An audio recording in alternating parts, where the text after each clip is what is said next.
Aprendemos muito ao longo deste ano e acho que temos as armas na mão para podermos começar a normalizar a nossa atividade, atividade da população em geral, no sentido de darmos o melhor tratamento possível aos doentes, a todos os doentes.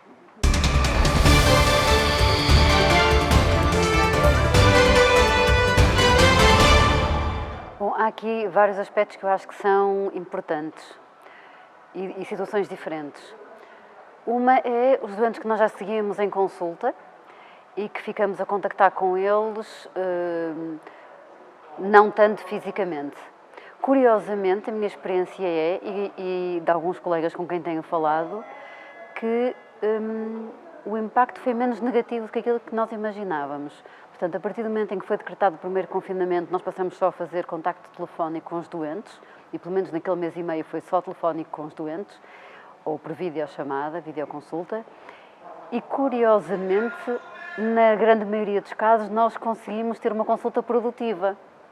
Portanto, nós conseguimos ter feedback dos doentes e, curiosamente, às vezes, com um melhor nível de informação do que quando estavam presencialmente.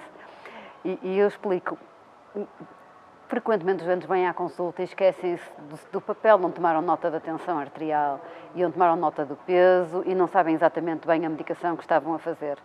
E, nessa altura, ou porque estavam com receio, ou porque também estavam em casa e faziam a chamada a partir de casa, nós tínhamos toda essa informação. Portanto, conseguimos, em muitos doentes, ter uma consulta razoável ou francamente acima das expectativas. Nós pensamos que fosse ser um remédio menor, digamos assim, e acho que em muitos doentes conseguiu fazer uma consulta boa para o doente e com impacto positivo para o seu tratamento.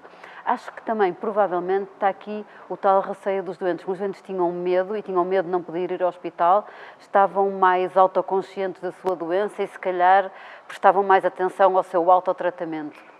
Portanto, houve aqui uma conjugação das coisas. Afinal, a consulta por telefone até conseguiu resolver muita coisa e, por outro lado, alguns doentes, pelo menos, aderiram bem mais às medidas e, portanto, conseguimos que o impacto não fosse assim tão deletério. Isso é nos doentes que nós já conhecíamos e seguimos. Temos um outro aspecto que eu acho que foi francamente negativo, que era o doente que tem alguns sintomas, não excessivamente graves ou agudos, mas que tem alguns sintomas e que, numa circunstância normal, teria recorrido ao hospital.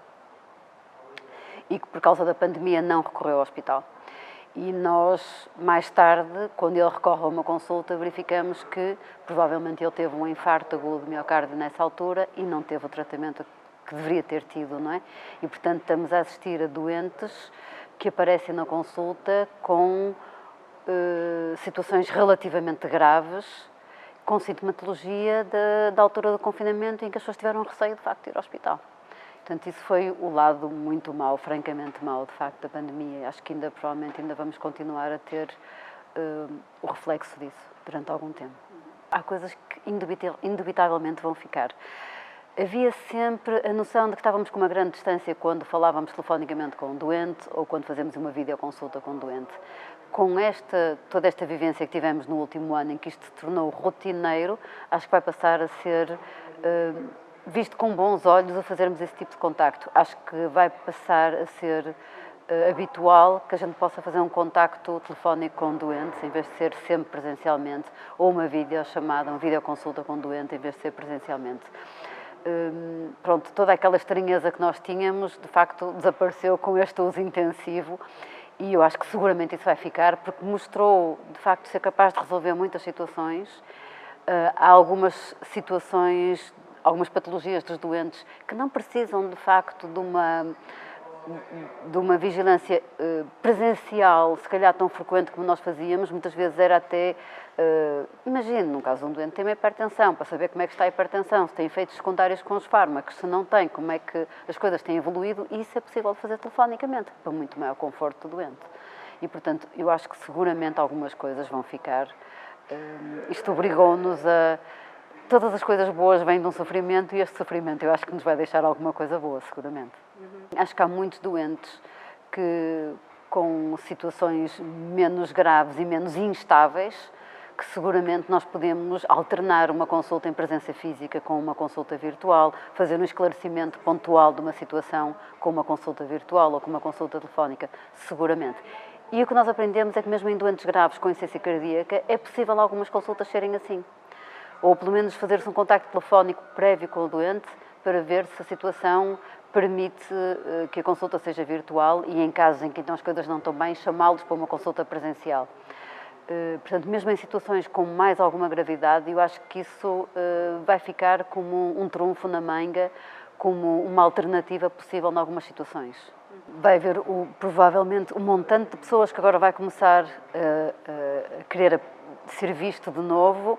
Eu acho que não vai ser de um dia para o outro, as pessoas vão perdendo o medo gradualmente, não é de um dia para o outro que deixamos de estar em estado de emergência psicológico. Pode ser legal, mas não psicológico, e há muitas pessoas que têm receio ainda de ir a um hospital, de ir a um sítio com muita gente, mas penso que gradualmente esse medo se vai perder e as pessoas vão começar a recorrer mais aos hospitais e provavelmente vamos detectar muitas situações que mereceriam ter sido tratadas previamente e que não foram. Esse vai ser o grande desafio, penso eu. E depois o segundo desafio vai ser retomar isso e poder proporcionar os melhores cuidados de saúde, mantendo os cuidados epidemiológicos, não é? Há sempre duas faces da moeda, porque há muito provavelmente os doentes que tiveram sintomas, que não recorreram ao hospital e, por exemplo, puderam ter tido um infarto e agora vão ficar com disfunção ventricular esquerda e, portanto, vão ter insuficiência cardíaca e, por um lado, vamos ter esses doentes. Por outro lado, também provavelmente tivemos menos outras situações que descompensam a insuficiência cardíaca. Nós sabemos que tivemos menos infecções respiratórias, houve muito menos uso de antibióticos, houve muito menos infecções respiratórias, que são uma situação também que leva ao agravamento da insuficiência cardíaca e à sua deterioração. Eu não consigo fazer uma antevisão de como terão sido de facto os dados, porque houve coisas que eu acho que seguramente terão sido positivas, mas houve algumas que foram francamente negativas. E, portanto, é com grande expectativa que fico à espera dos dados referentes aos internamentos, às hospitalizações e à mortalidade cardiovascular relativa ao ano passado.